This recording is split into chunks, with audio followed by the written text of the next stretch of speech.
Hey everybody, Tommy Norman with the Nashville Blues and Roots Alliance here. I've got a great interview for you today. I'm chatting with Danny Garwood, who is a young guitar phenom who's making the rounds here in Nashville.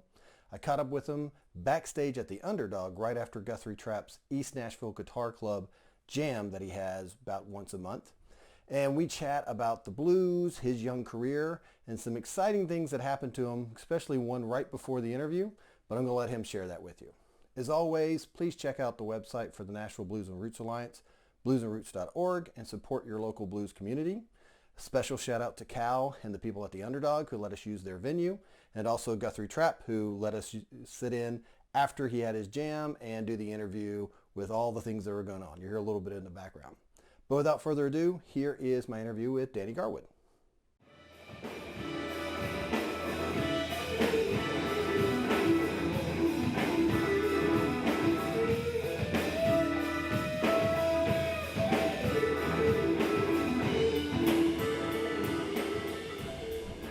Hey everybody, Tommy Norman from the Nashville Blues and Roots Alliance. I am here with Danny Garwood. Danny, Hello. Thanks so much for joining us today. We are in the back room at the Underdog. You might hear a little bit of what's going on here, but we're going to try to speak over the din. Danny, so I want to start with the obvious question, which is, how old a man are you? I'm 14 years old. 14 years old. And already hitting the scene. You know, you and I have played together. We've been at some of the jams, stuff like that. We're going to get to your news about last night. Okay. I promise you, because it's some big news. But first I want to start off with, you know, what kind of got you interested in the blues? Where'd you start? So I was very interested in rock and roll when I first started playing, but it was my dad that kind of got me started with the blues. Who was kind of the first people that really you got interested in? Jimi Hendrix. Hendrix, yeah. Okay. John Lee Hooker and Stevie Ray Vaughan. Yeah.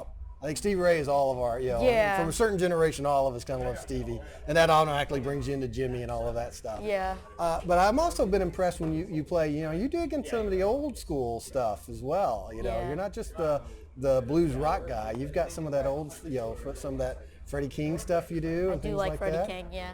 And you just put out the EP with DG and Company, Danny Garwood and Company. And that one's got a good mix of songs as well. Tell me how you chose songs for the EP. So Jim Guston helped me out a lot with this. And basically, we chose songs that we wanted to make different. So we did that Beatles song, I Saw Her Standing There, but we did it in the style of House is Rockin'. Right. And we kind of made a Stevie Ray Vaughan version of it. And then we did, we did Crosscut Saw, which I kind of did like how I normally would do it. And then we did, I had my original Beast of Burden, yes, which was kind of a last minute decision. We had Tush by ZZ Top in mind to cover, but we were looking at songs that I knew, and I'm like, what if we did Beast of Burden? And we did the tracks for it, and we're like, yeah, done. I dug that. That was a good selection. Yeah. So tell me about coming to Nashville. I know you came in about 2020 from Illinois, right? Yeah. So what brought you to Nashville, and how's that transition been? So my grandparents lived here, and part of it is obviously music. So. Okay. And I know when you got into town, you started coming to a lot of jams. That's where I kind of first saw you. Tell me a little bit about your experience in the jams, and how has that kind of, you know, helped you in your career?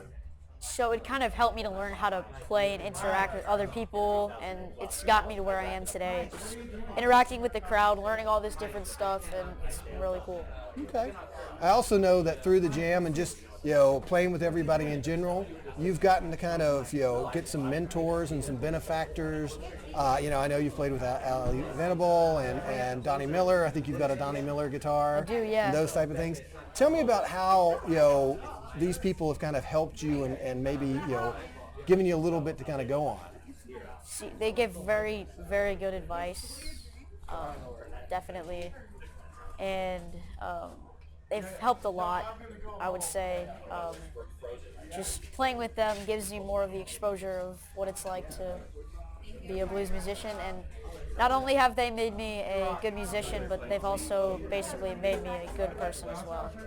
Great. Well, let's talk about last night. So for those who don't know, tell them about what you got to do last night. So last night I went to the Ryman and Buddy Guy was playing, and I got pulled up on stage. And you got to play with Buddy and Kingfish, Chris Ingham. So how did that go? I saw some of the videos. Looked like it was awesome. It was awesome, yeah. And, you know, obviously a little nervous, but did you get up there and once you got playing it kind of went away, or how was it? I actually, before, I wasn't nervous at all. And then I got off stage, and that's when the adrenaline rush kicked in. I was like, oh my gosh, I just played with Buddy Guy.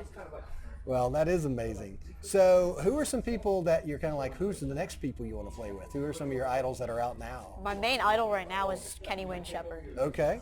Yeah, that's who I want to play with. All right, Kenny Wayne's next. Who else?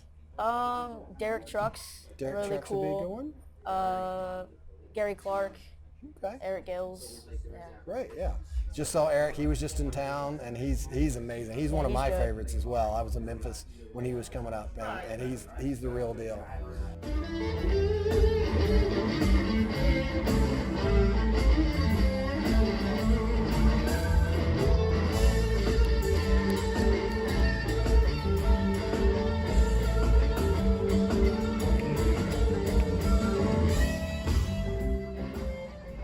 So, one of the things now, blues and just guitar-based rock in general has been declining for decades. It's not popular. It's not pop music.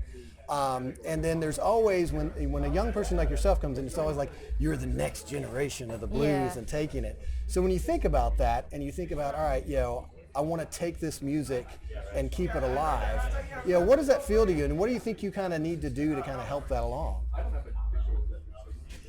Kind of need to spread the message basically, and friends, people, like, hey, there's this really cool music that I'm sure a lot of you would like. And the thing about the blues is that it comes from here, right? And that's why it's why it really gets you. So. Well, and let's also talk about, I know you've got a lot of support from your family, and I know that's a big part of your story, so I wanted to make sure you could share that. So tell me a little bit about how your family and how they've been supporting you with this. So my parents are basically my managers, kind of. My dad's kind of my roadie because he can carry the amp. The amp weighs more than me. They've helped so much, connections, meeting people, and honestly, if it wasn't for them, I wouldn't be here. Well, and I know, I see you everywhere, so I know they're carting you around to this place and that place. Yeah. It's really good to have somebody who supports you in that way. That's fantastic. So, what do you think's next for you? You put out the EP. I know you've got some dates with yourself and DG and Company. What do you kind of feel is your next step? More originals, more songwriting. Okay. So you think maybe the next album will be mostly originals? Yeah, probably. Good stuff. All right. What you got anything kind of cooking? I've got a song that I just wrote recently that I'm thinking about recording. Yeah. All right. Well, we'll look forward to that. So we'll definitely let everybody know how to find you, but what's your website, just so everybody can find you online? DannyGuitarwood.Garwood.com. And we'll put all those links up there. It has my dates for gigs. It has YouTube, Instagram, Facebook, everything. All right, perfect. Well, Danny, thank you so much for talking to us. We're about to get kicked out. Everything's winding down at the East Nashville Guitar Club. But thanks again. You are keeping the blues alive. Keep it up, and we'll talk to everybody next time. See ya.